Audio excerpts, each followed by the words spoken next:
Hello, Wolf. It's Rowan. How are you? Hey, Roland. How's it going? Very good indeed. It's great to catch up with you again, my friend. Yeah, man. How's it going? Oh, to look very good indeed. We're very lucky here in Australia. But of course, the last time we spoke was about the rise of chaos, and mein Gott, how right you were with that title. Yeah, we could. It would fit the times today even better, wouldn't it? Oh, absolutely. How have you been personally as you carry the weight in what seems worlds colliding through this COVID madness and our apparent race to extinction? You named it all. But, at the end of the day, we're too mean to die. So there you have it. Absolutely, beautifully put, and of course the best is yet to come. Now, to set the scene, back in March 2020, you met in Nashville with Andy Sneap, your partner in production over a decade now, producing the last 5 studio albums, right back to Blood of the Nations, and of course a live album. I guess you're in Nashville typically, but how difficult is it to get the band assembled for recording, particularly right back in March of last year? Not difficult at all, actually. A lot of us live here in Nashville, and Mark lives a short flight away, so it's really not that big of a deal to get everybody together. And the first thing I did with Andy, we met in January, just the two of us. We went through all my snippets of ideas and all my song, the collection of riffs and ideas that I had at that point, and we just picked out the stuff that we wanted to record first.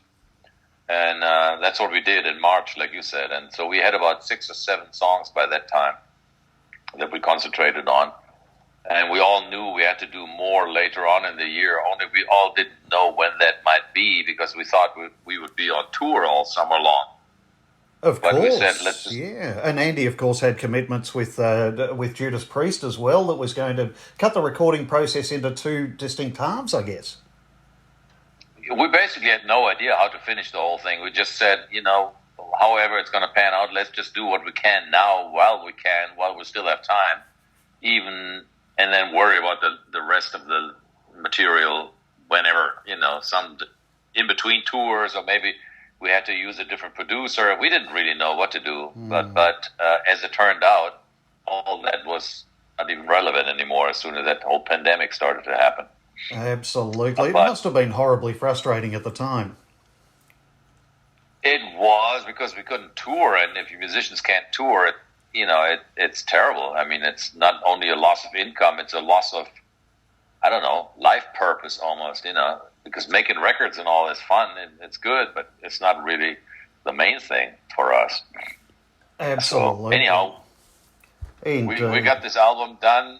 The good thing is we had time for the album, but the bad news was Andy couldn't travel anymore, so we had to find a different way for him to finish the album, or for us to finish the album, and we did it through some sort of online setup that we had going, and that worked out okay, but it's still, dramatic times. This whole year has been so crazy. Absolutely. Do you think it was probably that experience over the last decade that led to that collaboration, as it were, over the internet being so successful? I mean, would it work with somebody new?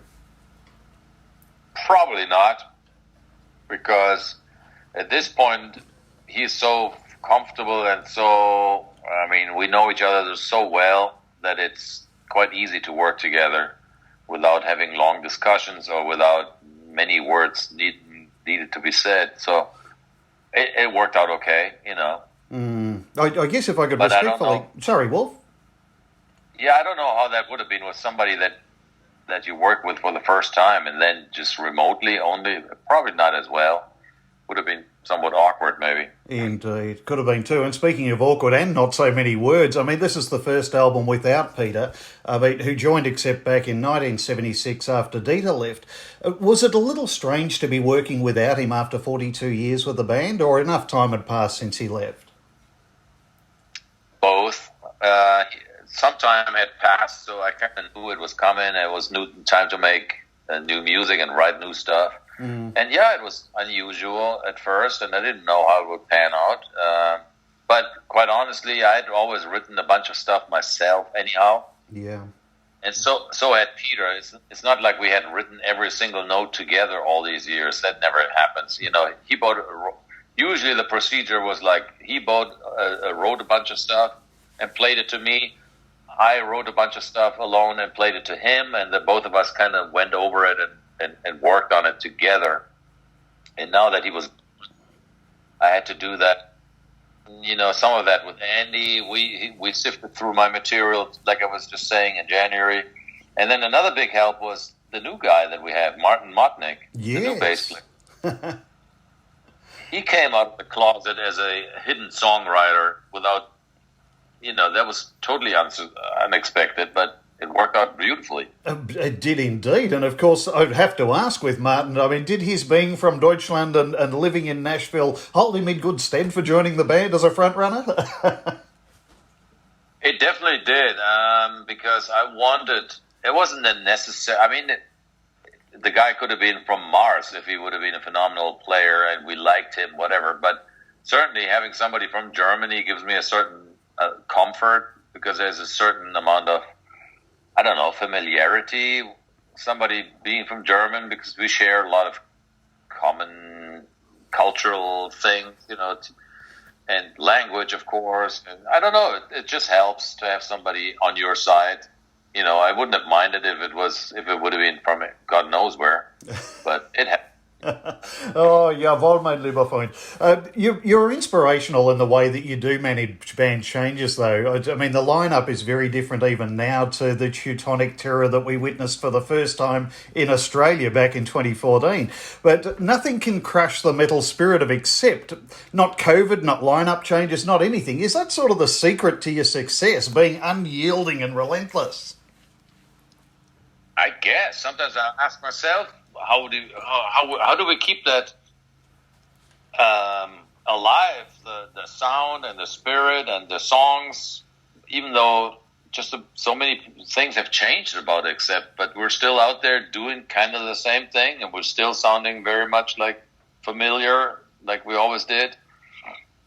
So I guess it's a continuation of something that was started all these years ago, and I guess it would be more difficult if there was a complete lineup change overnight with everybody, and I was the only guy with 5 new guys all of a sudden, say, if you know what I mean. Yeah. But since these changes always happen gradually, there's always a guarantee, because usually just one guy leaves the band, or at the most sometimes 2, but there's enough people staying on that the tradition and I don't know, it all gets carried over quite well. I don't know how it works, honestly. Oh, goodness me, but you bring it together so well. I mean, just before we explore the album in further detail, 45 years, 16 albums, relentless touring over the years, magnificent projects like Symphonic Terror.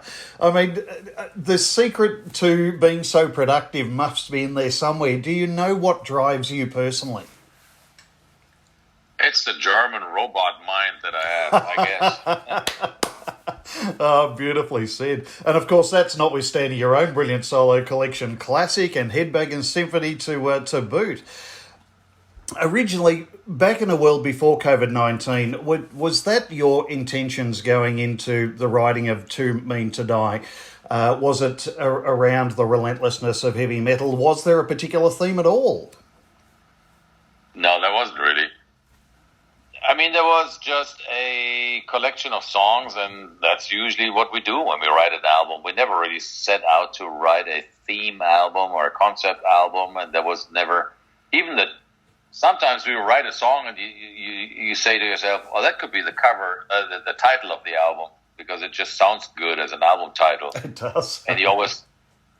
But in this case, we didn't really have a single song, because at that point, I think we had The Undertaker, and I didn't really think like that's a good album title, or you can't really say to yourself, "Oh, we're going to go on." We call it The Undertaker Tour, for instance. That kind of sounds weird. You know what I mean? It doesn't really, or like a Zombie Apocalypse Tour or something. I don't know that. But then I came up with the title Too Mean to Die, and that sounded like a good title for a tour or the album or even the times that we live in. That just seemed to fit. Oh, it fits so beautifully. And of course, what also fit beautifully is you, Uwe, Phil, dueling axes but such a brilliant homogenisation. And the result seems to be a very exciting evolution of Accept while still being true to the Accept sound. Given your own tradition of crafting metal from classics, with Symphony of Pain, particularly as a track on this album, was the concept of three guitarists something you've entertained before? Never. It just came about by chance when we did this tour 2 years ago with symphony orchestras all through Europe, a very special tour where we played a bunch of stuff from my solo album and some rearranged Accept tunes in a completely different format, like with, a keyboard player, some solo violinist, and orchestras throughout Europe. So it was a completely different lineup, completely different show. And Phil was on that tour, and we found out what a fantastic player he is and how much fun he is to be around and what a good stage persona he is. He really can work the crowd, and we thought he would be fun and Accept as well, so why can't we keep him as a third guy? Because that would open up a bunch of, stuff for us musically, and it would be a lot of fun personally. And so that's why we decided to get him into the band. Oh, absolutely brilliant move. And of course, the results are astonishing. While I'm on guitars, Samson and Delilah, what a brilliant way to complete this collection. It's absolutely majestic. I don't think there's another word I could use to describe it. Why an instrumental for the last track? Was there any particular reasoning behind that, or just fit nicely for yourself? No particular reason. It was just a musical idea that I had. I played it to Andy. Didn't really know whether it should be on this album or not, but he pushed for it. He said it would make a nice addition to it. And it's actually also based on classical music. A lot of people don't realize that because it's lesser known compositions. There's actually a piece called Samson and Delilah that is based on, and there's another piece from Antonin Dvorak, the Symphony from the New World, that the other theme is from. So I again nicked a couple of classical ideas and shook them up and turned them around and put two and two together and turned it into this rock instrumental. Oh, beautifully done. Beautifully done. Yeah, it seemed to work well as sort of as an outro for the whole album in a way, Indeed. And I guess there must have been a certain amount of relief for Uwe knowing that after Phil was filling in there for a while, he could still come back and be part of the three. Exactly.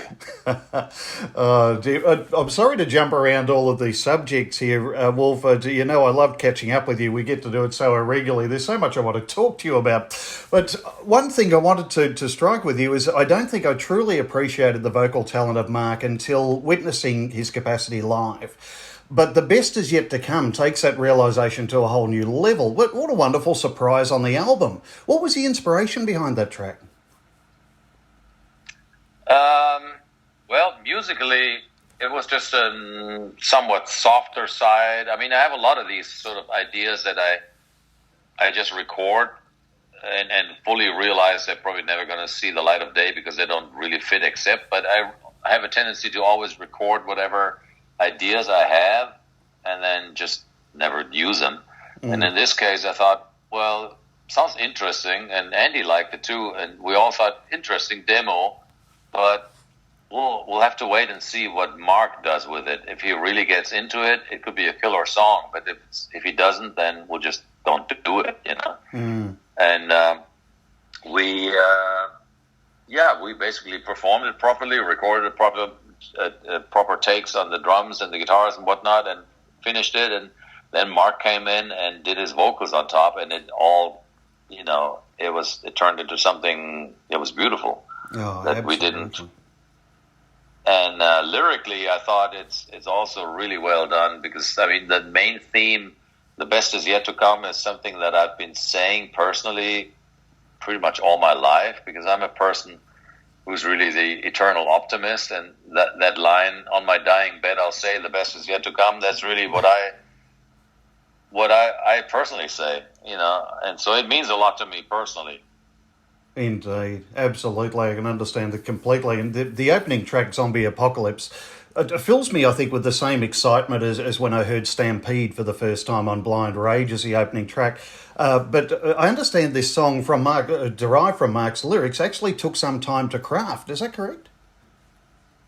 It did. It really had 15 revisions or more because I could never really, it always felt something was still missing in the chorus.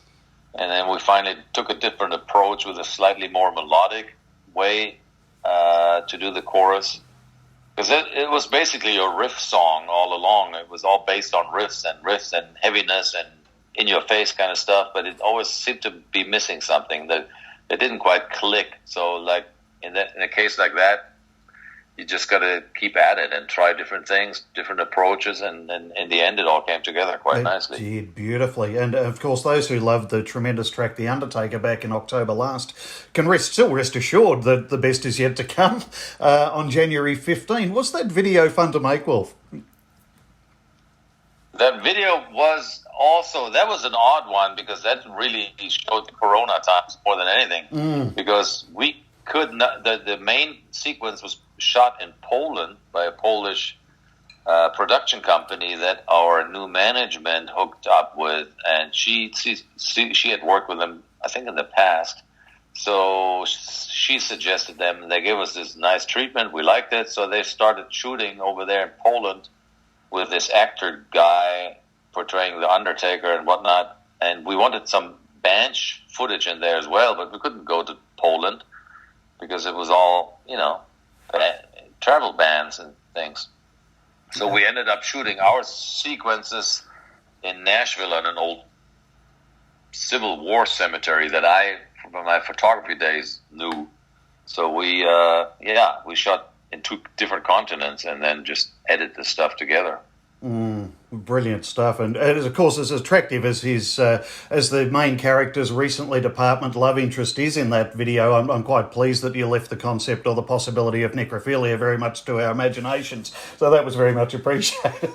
Did Mark have a? Well, I told that when I saw the treatment, I thought, Jesus, guys, I love the concept, how he's dancing with a girl and stuff, but we can't have her be, not even suggesting anything like that. So let's because that's a dangerous territory. Didn't want to go that far, but so I think it's turned out beautifully. Indeed, beautifully, most certainly. And I was going to ask if Mark had a particular inspiration or possibly aspiration in that the lyrics to that song, but I think we'll leave that unsolved. And of course, all the music you've created to accompany those lyrics are as sensational as always. But I'm compelled to ask that, considering the live performances presumably being at the forefront of your mind when you're creating songs, has the concept of live performances being a bit of an unknown quantity at this point impacted on the writing process at all, or does that optimism of yours, that optimistic outlook, really stay in the fore as a focus? No, I mean, when we were making the album, we were still hoping that we could start our main tour in January. At that point, we could. Because we thought maybe by the summer's end, the whole thing is going to be over. That's what we were all hoping,